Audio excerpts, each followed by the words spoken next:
Regulasi Bali larang air minum dalam kemasan plastik di bawah 1 liter. Kenapa?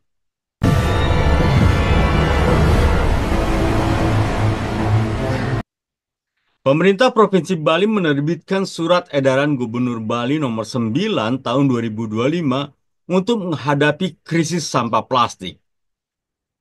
Dalam surat edaran tersebut, Gubernur Iwayan Koster melarang secara resmi produksi dan distribusi air minum dalam kemasan atau MDK plastik dengan volume di bawah 1 liter.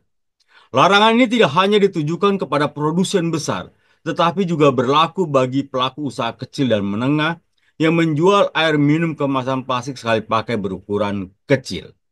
Langkah ini didasari oleh fakta bahwa jenis sampah plastik dari AMD ukuran kecil seperti kemasan gelas 220 mili menjadi penyumbang utama pencemaran lingkungan di Bali. Berdasarkan data dari Brand Audit 2024 oleh Sungai Watch, salah satu produsen AMDK besar tercatat sebagai penyumbang 10.334 item sampah kemasan gelas plastik di Bali. Dan total 39.480 item sampah plastik sekali pakai di Bali dan Jawa Timur. Sampah jenis ini katanya sulit didaur ulang, bernilai ekonomis rendah, dan seringkali berakhir mencemari pantai dan laut. Bukan soal mematikan usaha, tapi menjaga lingkungan. Silakan berproduksi, tapi jangan merusak lingkungan. Kan bisa botol kaca, bukan plastik. Seperti di Karangasem, ada kan bagus botolnya, kata Gubernur Bali Wayan Koster. Gubernur menyebutkan bahwa pada 2024 timbunan sampah di Bali telah mencapai 1,2 juta ton, dengan sebagian besar berasal dari sampah plastik sekali pakai. Galon dan botol kaca masih diperbolehkan.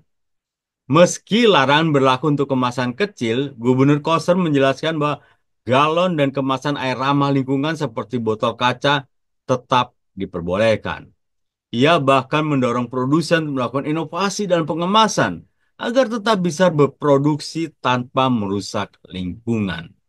Koster juga mencontohkan produsen lokal di Karangasem yang telah menggunakan kemasan botol kaca sebagai alternatif ramah lingkungan.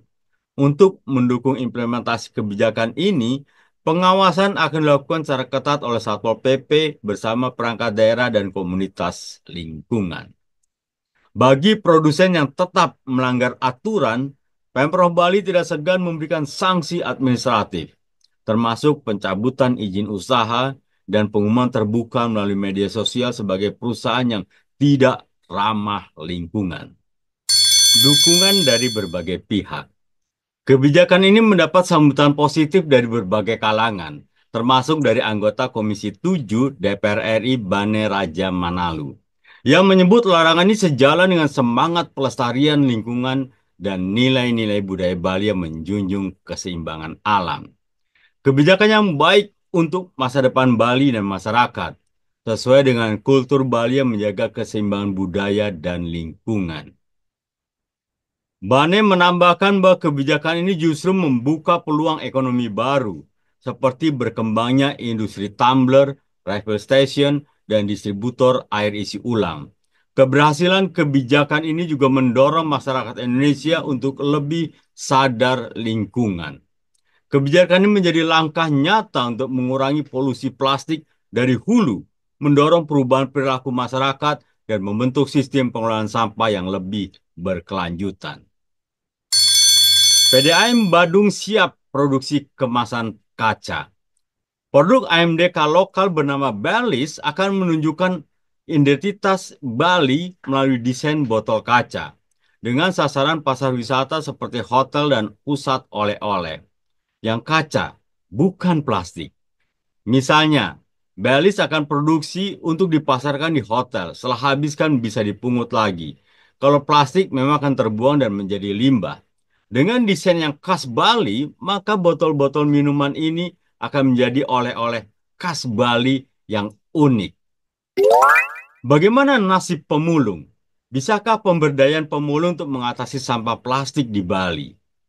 Pemulung di wilayah Provinsi Bali kehilangan penghasilan yang ditaksir mencapai 50% dampak dari larangan bagi produsen dengan produk di bawah 1 liter menggunakan kemasan plastik.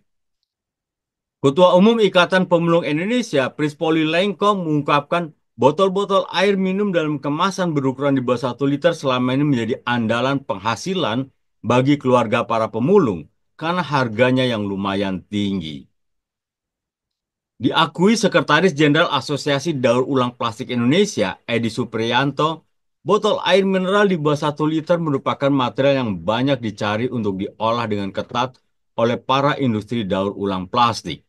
Dengan adanya pelarangan terhadap para pengusaha AMDK untuk menggunakan kemasan plastik pada produksi ukuran di bawah 1 liter di Bali, otomatis akan berdampak terhadap pasokan bahan baku daur ulang plastik. Nah, apakah ada pemikiran untuk memberdayakan dan melibatkan beberapa sektor ekonomi di Bali, seperti pemulung, bank sampah, dan sebagainya? Mereka mengelola sampah plastik, melakukan pemilahan, kemudian dikumpulkan, maka pasokan sampah plastik yang konon katanya sangat mencemari lingkungan dan banyak berserakan itu bisa terserap di industri daur ulang. Mungkin ini hanya sebuah pemikiran. Semoga bisa menjadi salah satu solusi sampah plastik di Bali. Guys, keberhasilan pelaksanaan Surat Edaran Nomor 9 Tahun 2025 tentu bergantung pada kerjasama semua pihak, pemerintah, pelaku usaha, dan juga masyarakat. Jika diterapkan dengan konsisten, langkah ini dapat menjadi model nasional dalam mengurangi ketergantungan terhadap plastik sekali pakai dan menjadikan Bali tetap layak menjadi destinasi wisata dunia yang hijau, bersih, dan lestari. Bagaimana pendapat Anda? Silakan tulis komentar Anda di bawah dan jangan lupa klik like and subscribe. Sampai jumpa di next video.